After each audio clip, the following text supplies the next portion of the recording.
New week, new documenting the journey.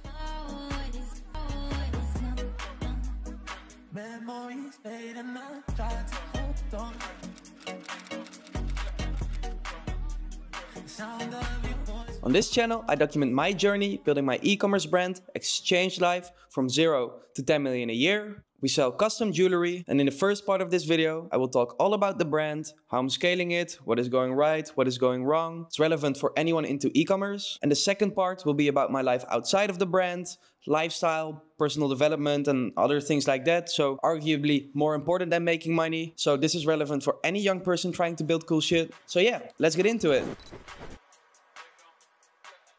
All right, so guys, I had a long layoff from the YouTube, about a month or so, probably the longest that I had since starting documenting the journey. And this was because I had a major issue with payment methods. If you're into e-com, you might have probably experienced something like this before, admin issues or issues with payment providers, etc. I've never experienced this before because I've never hardcore dropshipped. This is usually the issue, but this time I did experience some issues, so it took me a while to solve it, so I wasn't really inspired for the videos. I wasn't really as sad about it because I was losing thousands a day in revenue. I was surprised that I wasn't as affected by it actually, but it did let me uninspired for the YouTube. So I was just, not really into it. So yeah, I didn't upload in a while. During this time, I was fixing this issue. It's all fixed now, so that is good news. But it is part of the game. It's fixed now, so we move forward, and I'm back on the YouTube. So hopefully you guys will enjoy this. It's part of the game. What to do? We're back at it now. So yeah, let's get into this video and all of the other brand updates. Last video, I talked about that I didn't really know how to iterate on ads. There is this agency called 99 Ads that is helping me train and implement my in-house creative team for the Facebook ads, and they taught me how to iterate. So I wanted to share this with you guys. It's basically really easy, okay? There is this structure that I'm going to share on the screen as well, but it basically consists out of 4 steps, and each step you iterate a little thing until you find like the ultimate winner. So let's say you have like a low-key winner that gets some sales, or maybe a cheap cost per click, or something that indicates that it could be a winner, or a full winner from the start. You found like a complete video that instantly was a winner. Both you can iterate on. For the one, it can upgrade to like a proper winner, the low-key one. And then for the other one, it can even become a better winner than it already was. So let me take you to the structure here. So the first step is really simple. You iterate on the hook or the voiceover if it's an AI voiceover ad. You keep everything the same, you change the voiceover, or you keep everything the same and you change the hook, okay? Then there's 3 versions of this iteration, and then based on that iteration, the best, you keep iterating, right? So you keep optimizing the winner of the iteration. Step 2 is create shorter and longer versions. You can create longer versions by just adding social proof on the back or other things. Shorter versions is just you compact the ad, right?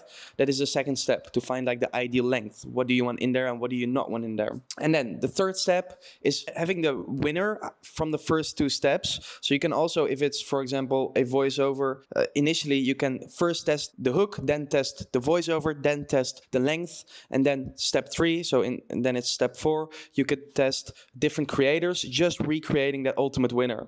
And then step 4 is, it's time to get creative. You can just keep going, like keep doing, go back to step 1, iterate different things, right? But the point is that you always test one different thing instead of iterating, for example, oh, maybe this can be better and this and this and this, and then you end up changing 3 things in the video or in the ad, and then, you don't know actually what's working and what's not. So this is how to iterate. I didn't know it last week. Now I do. It's actually quite simple, just like with anything. This shit isn't hard, but it also isn't easy, but it is simple. And once you understand it, you can implement it and you will get it, and then you will realize, oh, it wasn't too hard in the first place. That's how you iterate on ads in e-com. Then another thing that I learned is about net new visitors. This is a metric I've never really heard about, but for example, you can have an ad that has about 80% net new visitors, meaning most of the visitors that come through that ad are new visitors that have never visited your site before. So it's not retargeting. An ad can also have 40% net new visitors. That means that most is retargeted visitors that have already visited your site before. What can you do with this metric? So if a creative has very high net new visitors, that means you can scale way harder than if it has lower net new visitors below 50%. Because if it's below 50%, it's mainly a retargeting ad. You cannot scale it as hard because it's dependent on the initial traffic that goes to your site. But if it is above 50%, you can scale way harder because when you give it more budget, it will show it to more new people. Just an interesting metric that I've never really heard about, that is interesting way to look at things and how hard you can scale things. And then how hard you can scale things, also something I've learned recently. One of my friends has a big 8-figure brand, and I asked him like, hey, do you scale serve anything? So scale serve is like this method where basically during the day you increase budgets based on performance in the time frame. For example, in the morning, if it's performing well, you up the budget in the afternoon, and then if the afternoon goes well, you up the budget at night again, and then you reset it the next day, for example, or you keep it at that level if you see it keeps performing. But that's basically squeezing as much performance as you can out of an ad in a certain time period where it performs well. This is something that is kind of frowned upon by some people, or maybe it's kind of like a hardcore direct response marketing tactic, but I was surprised that he did this. So anyways, like skill surfing is still a thing, and be creative with these types of things. There is not one perfect way in terms of media buying. I've talked about this many times before, but yeah, just an interesting thing that my friend did, and he has a multiple 8-figure brand, so I'll probably be trying some of that as well. And yeah, that's something I learned as well this week. Then I had a call with Alex. Alex has a brand called Puprings, and it's basically the same as what I do, but then he does it with dogs and cats and pets, basically. So he has a very similar type of margin, etc., etc. It's almost all the same, it just goes out to a different niche. And I realized, because he said something to me, because I was talking about, hey, have you ever thought about, is this vehicle big enough for me? I don't know if you've ever heard this quote, but smart people don't waste their time on small opportunities. Someone said this, I think Steve Jobs perhaps. And he said, yes, I've thought about this a lot, but you can always find new ways to sell the same thing, or decrease the seasonality, or make it bigger, or make it wider relevant, increase the target addressable market, right?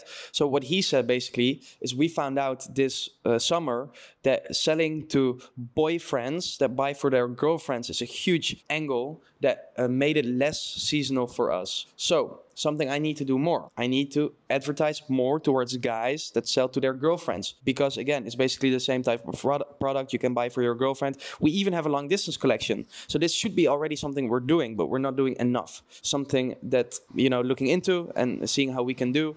And then in general, later in this video, I'll talk about this as well, because I got like a hate comment. It's gone now, sadly. Again, like selling jewelry for me is not my end vehicle, but for now I'm learning a lot. And I've talked to you guys many times already about this, but probably bigger than you think it can be, whatever you're doing, right? When I started Exchange Life, I started selling hoodies, and I was happy making 4,000 revenue a month. I never expected to be like this big, for example. I knew I was gonna go big. I didn't know how or what it was gonna be. But anyways, for now it's fine. It's a big enough vehicle, so don't worry about that. Something I've learned as well. Then the new site is finally almost ready for launching. I've talked to you guys about this way too many times. This is something that was kind of weighing me down the past few months, because I started this project early this year. It's been like 9 months that we started this project. I think the agency didn't expect me to care about things as much as I do, which is a misalignment. I don't blame them. I don't blame myself. We're both at fault. Probably I gave too much feedback, but I want no stone left unturned. I want it to be perfect. The initial designs that they gave me were shit. So I basically had to do my own creative direction to get to a site that I actually liked, which is actually their job, right? That's what I'm paying them for. But we accept that. And then after that, implementing it just had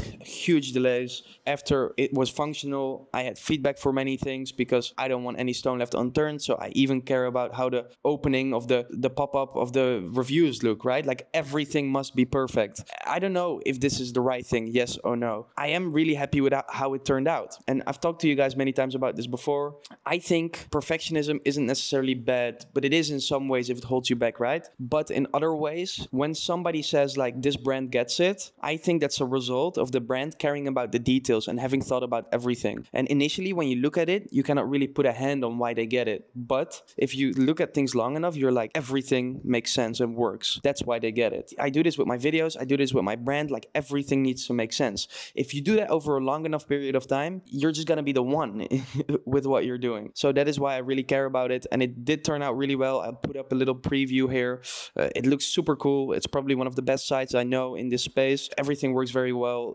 The product pages I'm really happy with. The cards, the personalization, it's all custom. So yeah, I had to do my own quality assurance and creative direction, but who cares? It's almost there now, so we're almost ready to move forward. Then I implemented a new full screen pop-up. This is really a no-brainer if you have a brand. My pop-up sign-up percentage for email went from about 3.8 to about 15%. Right? That is crazy. I've requested this to the email agency like a month ago or 1.5 that I was working with. It wasn't implemented yet because they wanted to set a baseline, etc. I decided that I'm taking emails in-house, so I'm doing that with the new hire. I'll go into it more later, but yeah, I hired someone to basically be like a right-hand type role that will execute different levers with me. One of them is email for really faster turnaround times and more personalized emails, and someone that's actually deep into the brand. I like the emails for example, Breeze, brands like that is made by someone like in the team that is actually like witty and like funny and personal with it.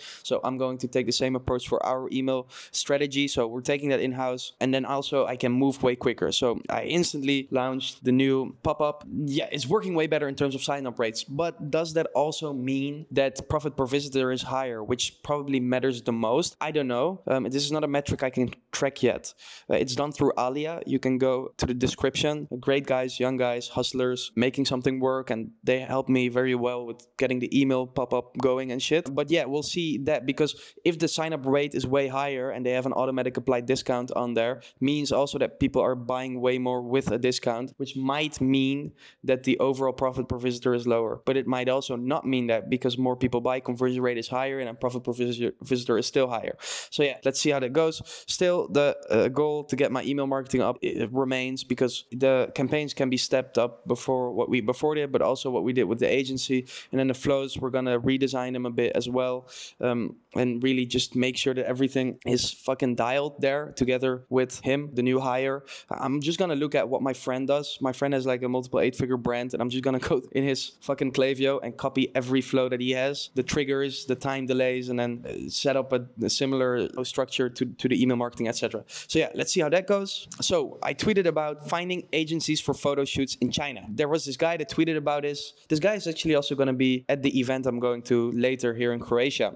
But I was super fascinated by it, because I love working with China, because people work super hard, quick turnaround times, nothing is not possible, like everything can be done, right? And there's one guy that works for me that's basically like a plug in China. He's located in China, that helps me with all of these different things, because my production, for example, is set up in China. I told him like, hey, can you go and find different options for agencies? So I'll show you some examples now that he found here. And I was like blown away. I think it's so cool. So we're going to test this out for the new products that I'm working on. They will be released, done, final samples, hopefully by the end of this week. And then by the end of the month, I want to have them at least on pre-order. So I'm going to already send over some of the samples over to the agency that I'm going to test out. They have really cool pictures. So I'm really excited to see how that goes. Hopefully I have quick turnaround times. And then hopefully I can also use that for like a monthly photo shoot to actually get ad content and stuff that we need, like higher quality production ads. So yeah, let's see how that goes, but I'm really excited about that, and also excited to drop the new products. I think it's gonna be big. They turned out really beautiful, so I'm just waiting for the final samples now, and then we can move forward with those. So like I said in one of the previous points, I successfully hired a right hand, someone that's gonna be running with me, someone that's gonna be executing different levers with me. His main priorities are going to be emails, partnerships and collaborations, so micro-seeding influencers, etc. I'll go into that a little bit more in one of the clips in this video. And then Etsy. For Etsy, we found a guy that also watches my videos, actually. Shout out to you, James, if you're watching right now, who has a big Etsy store, who also applied because I did like an open application to find like a right hand that can do these things with me. He also applied, and then I told him like, yo, you have an Etsy store, you have Q4 coming, like you have money to make, it's better to go and do that right now. But because he applied. He wanted to learn more about building an actual brand because he wants to move away from Etsy. I still will help you with whatever you want to do in the future and in any way, like do calls, etc. Can you please help me set up my Etsy store together with the new hire? So yeah, he's going to help us with that. Partnerships, we just have to build out systems and process for that, for micro influencer seeding. And then emails, like I talked about before, we're setting that up now with some cool emails coming, some cool concepts, and just revamping the flows and seeing if we can get that performance up. So I'm really excited about that. It's cool to see in what ways you see returns from documenting your journey, right? So my goal was never to make this into like a guru thing or something. I knew, and I still know, because it's not like at a super high skill yet, that I will get a lot of returns from doing this in indirect ways. One of the indirect ways that I noticed, for example, right now, is I found this guy. Like I just put up a post on Twitter and Instagram saying like apply, and I got tens of replies and applications. And then I found a guy that's like willing to specifically work with me because he watches my videos and he likes what I do. You know, talent is a big lever in business, perhaps arguably the biggest lever. Basically, having an inbound of talent this way is a super big lever, which is now happening on a smaller scale. I found one person, but in the future, as it grows, you can find way more people through this. So yeah, it's just a cool thing, and I'm really excited about working with him and a lot of confidence in what he's gonna do. So yeah, I'm gonna keep you guys updated on that as well. And then I had quite some issues in our Google account. There's a guy that runs my Google account like a freelancer for a while now. I wasn't sure if we were getting the most out of it as we could. So I had someone else look at it with me, and there were some issues that I noticed. So I sent those over, but still, I'm not sure if I should hire like an agency for Google before Q4 starts. Same for Meta or for both, because this freelancer is running Google, and I don't know if he's getting the most out of it that we can. I'm running Meta, but I'm mainly freestyling a lot of it. I was thinking, especially during Q4, it's probably worth it to get like professionals on there to really squeeze the most out of it. Because if during the day, for example, we can get 5% more out of it because they know how to surf skill properly, for example, then it's already paid back, right? So I'm kind of thinking about that. And I'm not sure about it yet, but I will keep you guys updated on that, because it's kind of hard to find a good agency that does both. And I haven't found any yet. I'll keep you guys updated on that as well. We're working on new main product mockups, so you can see some of them here. We had GIFs before, but now it's like with text as clarification. I think it's really cool. It's something that not enough people that have brands are actually using. Like, use your product photos and put text in there. Show the USPs. Use them to sell. Many people don't scroll down even. They just scroll through the photos. So you can put a lot of USPs in there that actually sell the product, and it just looks way cooler. Don't miss out and put similar things for your brand in the product photos. And then lastly, the creative director I've talked to you guys many times before about is doing great. She's outputting some really good ads, and it's really starting to get smoother with the help of the agency 99 Ads that's training me. For example, I was wanting to do like 8 versions for each concept that we had because I had like many ideas, but there is no point because it's about the main concept working. If it works, then you iterate. If 3 versions don't work, 8 are also not going to work. It's not about the small changes that you make. So I was wasting a lot of testing budget there. So we dialed down. I was trained. I'm willing to be coached. I'm coachable and I want to learn. But she's also getting coached by the same agency. So here is a batch I like and some concepts. As you can see, they're really high quality ads, and I keep asking, are these on the level of what you guys create? And they run multiple 8-figure brands. They're full creatives, which is really cool. Output it internally with me and her. She comes up with a lot of them. She's on TikTok, for example. She knows about the trends. I only have to meet with her twice a week, and she manages the editor, she manages the graphic designer, she manages the content creators. So yeah, it's just super cool, and she's starting to do a good job. So I wasn't sure in the start how it was going to go and how long it would take to really get on level, but I think all of this will be ready before Q4, which was the main concern, because we will really run through creatives. So yeah, it's just super cool to see once a process and system and talent that you hire actually starts to perform. Like, when all of this works, super satisfying and super cool. And that was it about the brand this week. Super long update, but we're all caught up with the weeks that I wasn't there. That's why it doesn't matter too much if I'm not uploading for like a few weeks, for example, because we'll just catch up. I'll still have the full thing documented, don't worry. I will still share everything. Let's get into my life outside of the brand. Arguably way more important than making money. I'll share different things there about my dating life, or maybe about me feeling not good and just things that are going on in my life. I'm in Croatia right now, for example, what I'm doing here, etc. So yeah, let's get into it.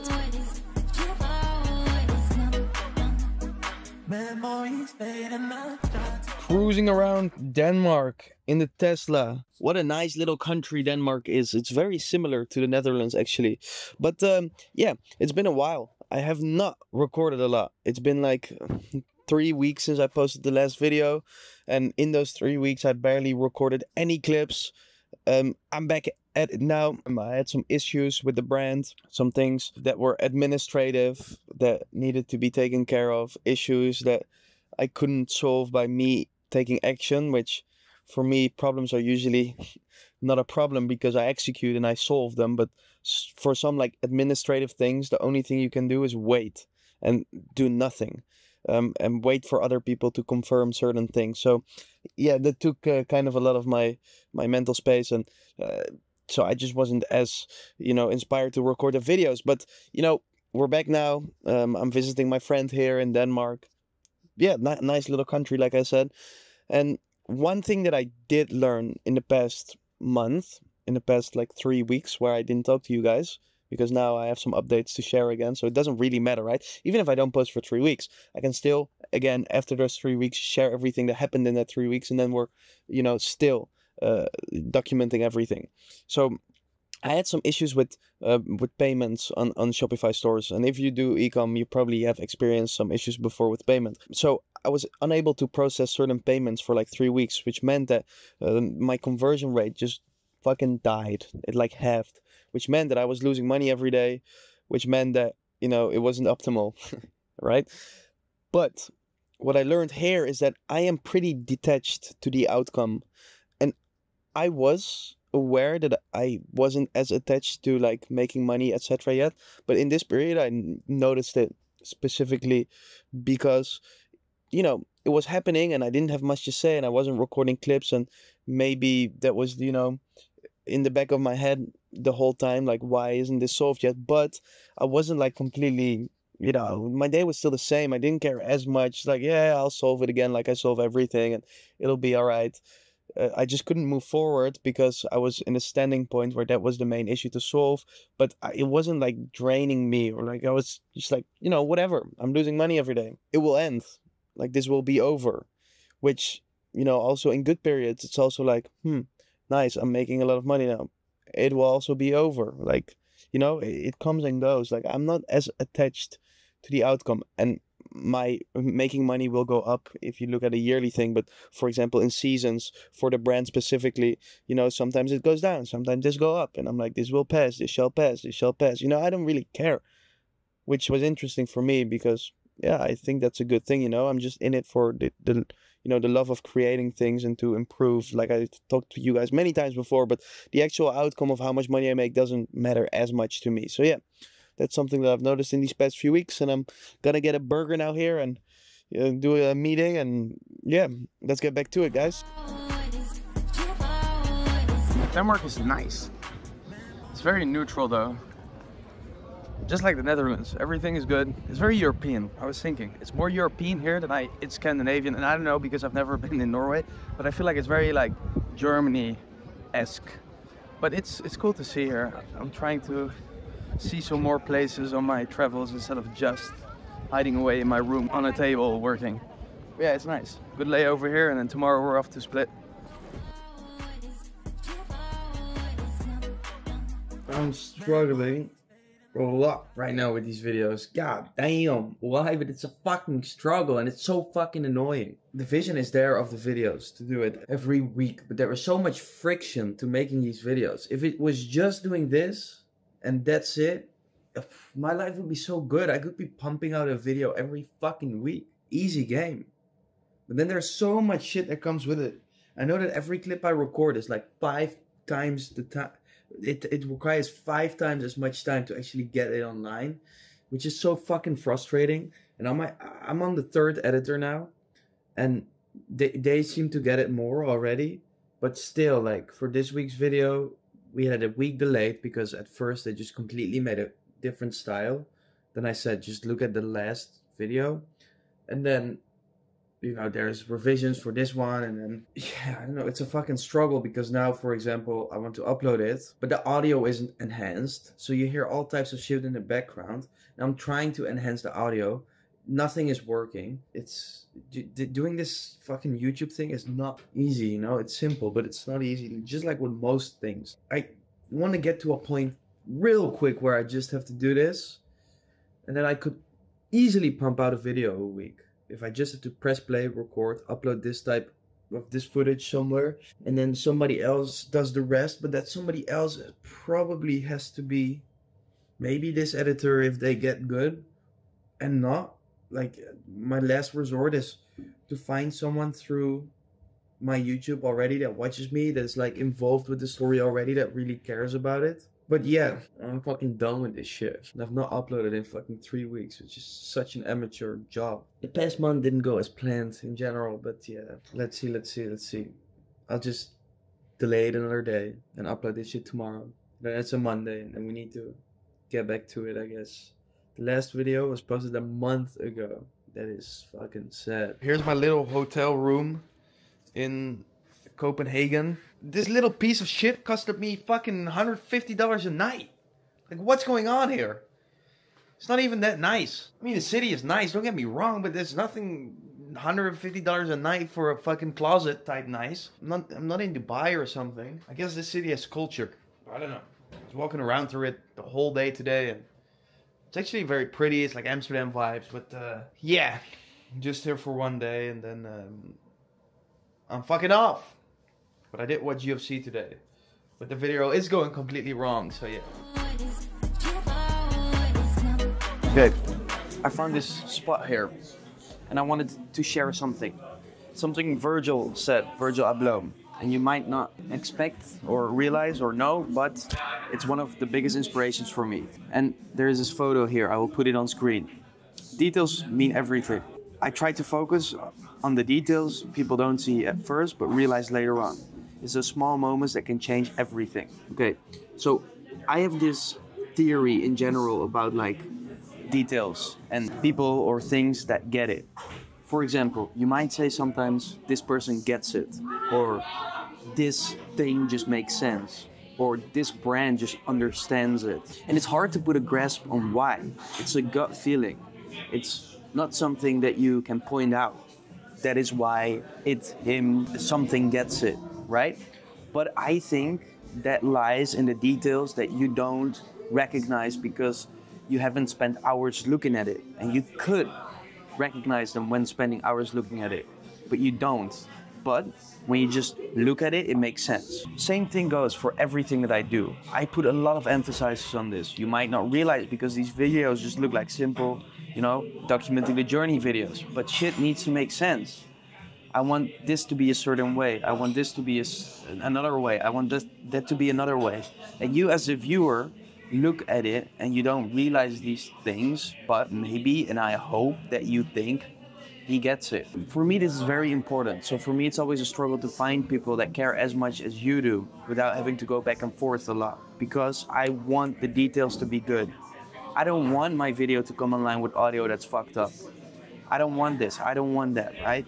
I would rather, you know, wait, I would rather delay it. But now, in this case, perfectionism gets in the way, because in the long term, it makes more sense for me to upload these even if they are not perfected.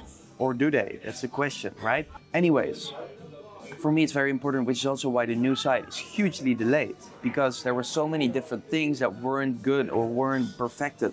Note the stone has to be left unturned for the website. When you click on anything, it needs to make sense. And I've clicked through everything and left feedback on everything. And for example, the agency I'm working with to actually implement this, they are not used to this. People don't care as much, you know? They don't care as much about the details, about not leaving any stone unturned. So, the new site actually should be finished. I've said that so many videos, but they're actually almost at the last feedback, so then we can start split testing it. But yeah, this is something I struggle with the most, like a lot. Like, when do I let myself, you know, go in terms of making sure that I perfect things, and when should I just slow that perfectionist down? Anyways, I think in the long term, when you care enough, and it doesn't matter, it has to be all week, when you care enough about the details, that's when somebody will tell you they get it, or a brand that understands it, or a video that just is perfect. It's because someone has obsessed over the details for a long enough period of time. And it doesn't mean you cannot make mistakes. Again, for me, that should mean that some videos I should just let it go and upload, because it's more about the bigger picture and it's not about like making mistakes sometimes for a video. But yeah, something I wanted to share, something that I care about a lot. So that's in my, that's what goes on in my brain. One of my good friends I was visiting here in Denmark, he has the same thing, but he has learned to let it go, the perfectionist. So maybe I should learn more to let it go. But that is why 80% of the time, I won't let it go, because I think it's so important, and I think it makes a huge difference between getting it and being mediocre. And I don't want to be mediocre. So yeah, anyways. I might have just completely missed my flight. I don't think this has ever happened to me, but now it has. My flight is departing in 9 minutes, and I'm sitting in my room because I woke up 20 minutes ago, as you can see at my head. I must have pressed my alarm in my sleep and kept sleeping. This is super amateur move. So now, motherfuckers! Well, get a new one and lose money. Part of the game. On my way to Copenhagen, the train, watching some UFC. Back on the road.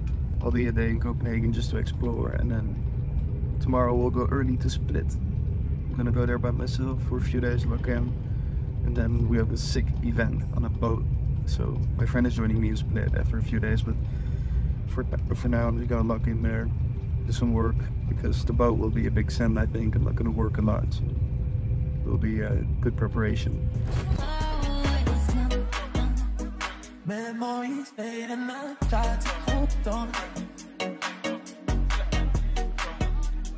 So we made it to a rebooked flight to Croatia. I'll be locked in for a few days just to get some work done and to make sure that the three days that I'm not going to be working a lot, because we have the boat trip. Matt is organizing it. It's going to be super cool. So more brand owners that are going to be on a yacht for a week. Actually, it's like 4 days or something, or 3 days. That's going to be cool, but I'm not going to be working much. I think it's just going to be a big send. So I'm really looking forward for that. I'll also film some stuff there. But first, I'll go to Croatia early, so I'm like a week early. I'll just lock in. I'm a bit of an amateur the past few weeks. Like, I missed this flight, I like lost my AirPods. I'm just like being a bit of an amateur. I should not be this much of a fucking amateur. Maybe it's because I don't fly first class, but I'm flying, you know, normal economy class. Maybe that's the problem. Maybe I should start flying first class, and then I'm not an amateur anymore. But yeah, some random updates. I was in Barcelona, which was a great time. I really enjoyed my time in Barcelona, actually. So we were 2 months in an apartment, which was super sick. You guys seen it. That was forever, it was my dream, like with cool guys, and this was the first time I really did that, which was great. I mean, it was awesome. Actually, one thing that I had been thinking about in Barcelona, because last year I broke up with my ex-girlfriend. I've talked to you guys about that before. I went kind of through a little bit of a, you know, anxious period, I guess, because I didn't have any friends really yet that I was like close with. I knew a lot of people. I've met a lot of people in Bali and stuff, but I didn't really have any like close friends yet. So I was kind of alone for a while again, from like end of last year to the beginning of this year. But then the beginning of this year, when I first went to Japan, and then there was still pretty alone. I was still pretty anxious, but then I went to Cape Town, and then I really started to meet, you know, people and who I'm now traveling with. But then I realized that it was actually because, you know, you leave certain people behind, it opens room for other people. Because before I was just traveling with my ex-girlfriend and we were doing everything together, and then you have kind of less room to meet new people. So sometimes you have to like open a new chapter for new things to come. So that's kind of something I realized in hindsight, but I don't know if that would have happened if I wouldn't have made that decision, which was a super hard decision, but it felt like the right decision. But anyways, so Barcelona was super cool. I went home for a little bit, right? And then actually I went to Belgium because I'm half Belgian. I visited my family in Belgium, so that was good. Just worked there for a bit, and now I was with my friend in Denmark with his family, which was also really cool to see, you know, his family, and yeah, it was just cool to see, right?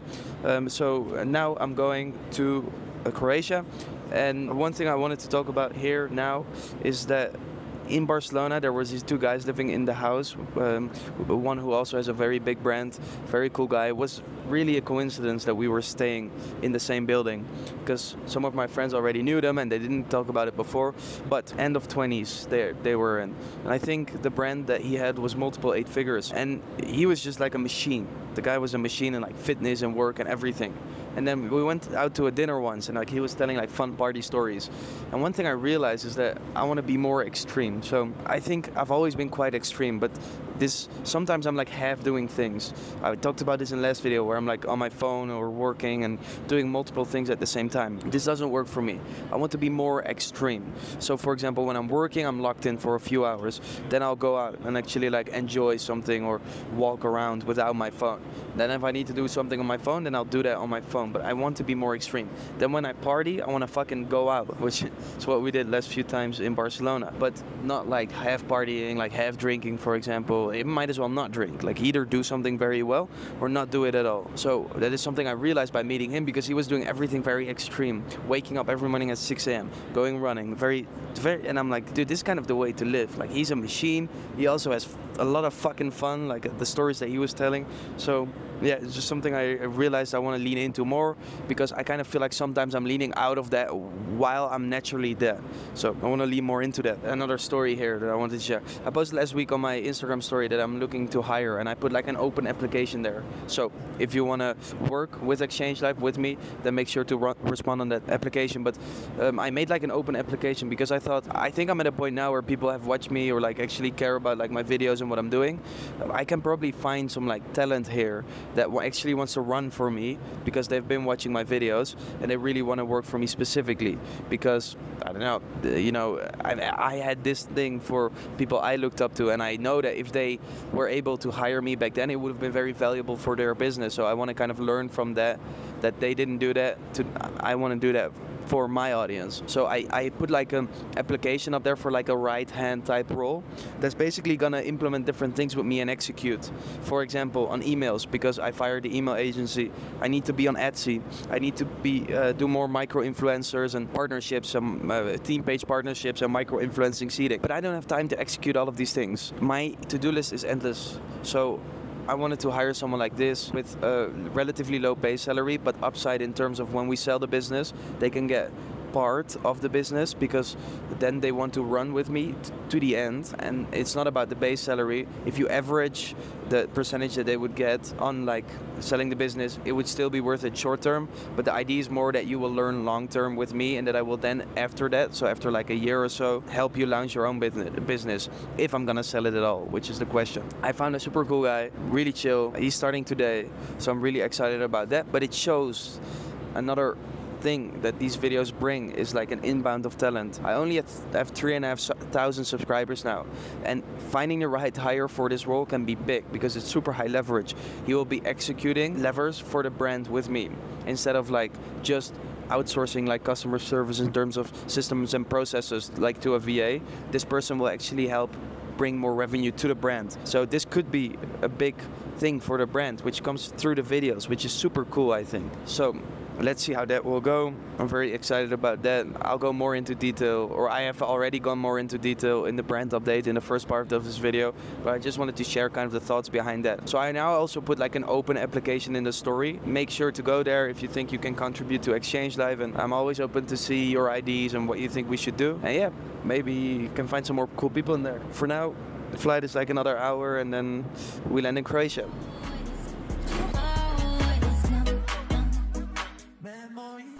Just taking a quick meeting here from the airport in Split, but look over there. I don't know if you can see, but it's so cool. There's so many boats and shit, and it's so beautiful. I will take you guys with me outside when I get out, but just taking this meeting here now. Ah, the zooming actually works pretty well. Yeah, making the gang, baby. Just got an Uber here, but look how fucking pretty it is. Wait, let me take you guys outside. It's crazy. You just walk out of the airport into the fucking blueness and ocean view of Croatia. The yachts are already waiting for us, but ours is even sicker, I think. So let's see. But this is super sick, guys. Just arrived here in the apartment in Split. It's super nice. Let me show you. This is the living room right here. Everything you need. There's a little table I can work at. And then these are the bedrooms here. 2 of them. Just chill. Air conditioning, very important. Big topic I talked about before. But yeah, it's gonna lock in for a bit.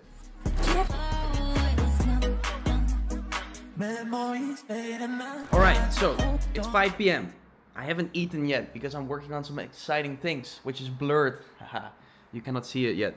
Again, I don't care to share everything, but as long as they're out already, and you know, I always want to stay ahead somehow, even though I share everything. But I do want to show you something else. So let me actually start a loom here so I can overlay this. So here you can see my ad account. And I just wanted to show you real quick, because in last video I was talking about how I think the ad account setup itself doesn't really matter. So I wanted to show you as a fact of how I run my ad account, because someone commented it. So I wanted to just take you through this and show you that it's really simple. It's an Advantage Plus scaling campaign, a testing campaign where we launch new creatives with 3 variations per creatives. They get about 30 euros per day until 7,000 impressions, and if they're then not profitable, then we turn them off. If they're profitable in there, we scale the ad set, but we also duplicate them into the scaling campaigns. And then there's 2 other scaling campaigns, which is a CBO with interest group. When we go in it, you can see there's a broad ad set, an interest group ad set, and a 9% purchase lookalike ad set.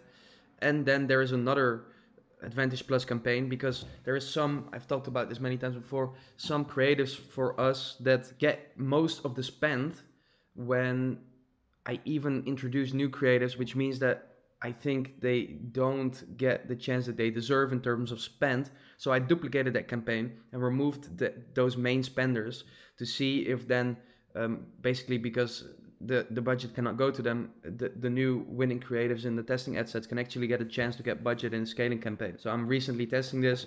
It wasn't going too well, so I scaled it down a bit. But yeah, I just wanted to show you that it's not too complicated. It's not very sophisticated either. Again, in my opinion, it's about other things, like mainly product, then creative, then media buying / campaign setup. So yeah, hopefully this is helpful and makes you realize that, you know, it's not about magic or some certain structure in your ad account which will result into success. It's the other thing. Trying to find a place where I can eat steak in Croatia. I have no idea where I'm going. Maybe I'm going to Navara Tavern. Still trying to make sure I wear shirts these days, because I don't want to get roasted in the comments anymore. Also, I will go to the beach. I will, you know, do all of these things, and I'll make sure to bring a shirt. Just like in the video three or four videos ago, where I was sitting in the pool with a shirt, just because I already thought I look way too much like a douchebag without a shirt giving brand updates. But yeah, now I'll never take my shirt off again, don't worry. Look at this vibe right here. The coast behind the trees. Beautiful. Let's take a closer look. Ooh, nice little restaurant. Maybe I'll go eat my steak here. Look at the vibe. Super cool. Now let's look at the coastline.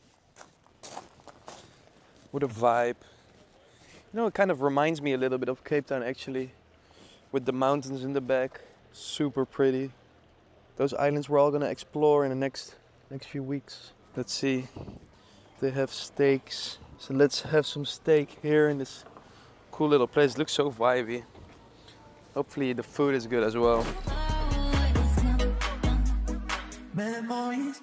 I'll move here pretty quickly, as I'm a content creator now, so I want the shot to look as good as I can. I'm here alone in Split for about a week or so. I hope you can hear me because the music is quite loud. I think it's nice to be alone, and like I said in last video, I need to take more time where I'm alone. I'm an extrovert.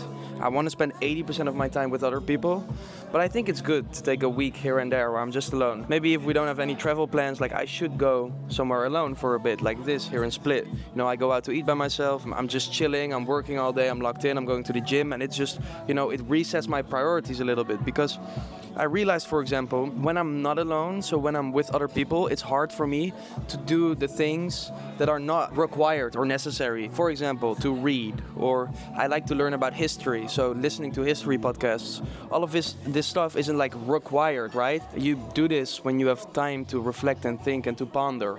And when I'm not alone, you have less time because you're constantly kind of stimulated by other people. For me, it's once in a while good to be alone, to reset these things, and then I can keep them up when I'm with other people again. And then when they fall off, I can spend some time alone again and reset these things, because they are not required on the short term, but they are super important on the long term, right? For learning new things and expanding your knowledge and expanding your philosophy and thinking about new ways to look at things, and, you know, just becoming a more, I guess, interesting person and learning things. Like, it's not all to do with business, so I should also always do these things. But yeah, anyways, like, I shouldn't do anything, but I want to. But these habits or things just fall off when I'm with other people, because the time is constantly filled. So yeah, something that I was thinking about, and something that I'm doing more now. I'm here alone. Getting a lot of messages from the videos these days, so I try to respond to them all. But there's some people that like send paragraphs. I don't know if you can see it, but like sometimes it's hard, but I still try to get back to all of them. This one is again another message about how to do this in Facebook, ad structure, etc, etc. Please watch my last video. This is not the right thing to focus on. I explained there about what you should focus on. Decent food, eh? Come on now. Some veggies, some food. What else do you need? Some meat, I mean. What else do you need? I've not felt too sharp today. Kind of heavy or something. I don't know. Today I felt like everyone needed something from me. And I guess that's always the case in business, but I don't know. I just felt a bit heavy today. Someone told me it's full moon today. And I heard Luke Belmar talk how, you know, astrology is kind of what dictates how much money you make. And yeah, I think maybe this has something to do with this. So yeah, hopefully tomorrow there's another type of moon. But one moon that will make me feel better and sharper. Let's see. It's getting kind of dark. There is some sort of storm coming, apparently. Storm Boris. So I hope nothing will happen to me. Let me sit down real quick, because I wanted to share something here, and I need a new angle, because that makes the video look interesting, I guess. I had a call a few days ago with a guy named Alex. Alex, he makes YouTube videos as well. He has a brand called Pupring. It's basically the same thing that I do, but then with pets and dogs on there. Dogs are pets, so with dogs and cats on there. But interesting fact that I learned is that 30% of his revenue comes from micro-influencer seeding, which means sending out free products to small influencers with about 1,000 to like 10,000 followers, and then basically saying, tag us in a story and a reel, for example. And now I don't really do any of that yet. And I have the same margin as him. I have the same type of business. I have the same passionate community. Basically, people that care about pets care as much about pets as people that travel care about traveling, for example. So I'm going to do something similar, and I started today with making a process for the community where everyone that gets posted on the community also gets reached out to become an ambassador. And then the ambassadors, it sounds fancy, they get a free piece, and then a link, an affiliate link through Social Snowball, where they can earn money for every sale that they make, and they get the chance to take over the stories of the account to promote their own link and their own social media, because the community, Exchange Live community, has about 133,000 followers now. I had a guy that was running it for me a few months ago. He quit a few months ago, or like a month or 1.5 ago, and now I hired a new girl, so the community is back on track. It's actually going really well. There is some viral videos already that we posted. I think we're back at it for like 2 weeks now. We have already a few reels with a few million views. So, you know, the account is reaching or going back up. It went now from 129K to 133K in that period where we were posting. So that is nice as well. That will basically give us an automatic inflow of ambassadors and people that will start to tag us and use their link. So this is already a start of that micro-influencer seeding. And then I want to set up some processes with a new hire that I just hired through the videos. That's going to be like the right hand. He's going to, you know, help me with setting up some sort of process and automation to actually mass reach out outside of the community as well, to people in our niche, to give them free items for a tag, and see if we can actually get some revenue as well this way, because I think we're missing out there. So yeah, let's see how that goes.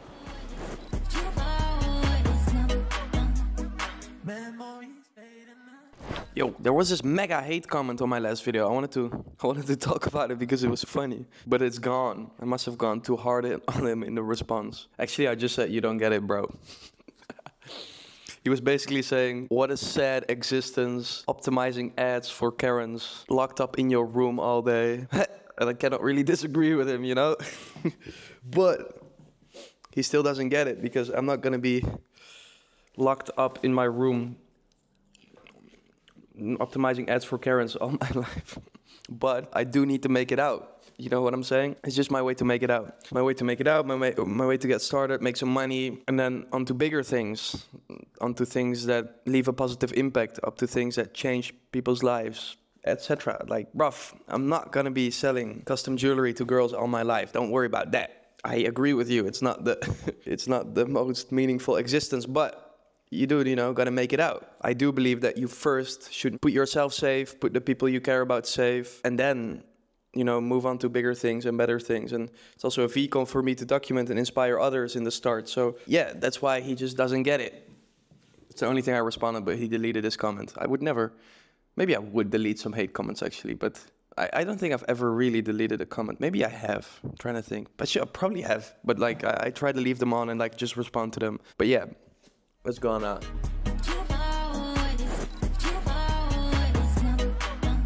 This view, super nice. Big boats already. We'll be on a big boat soon as well. That will be sick.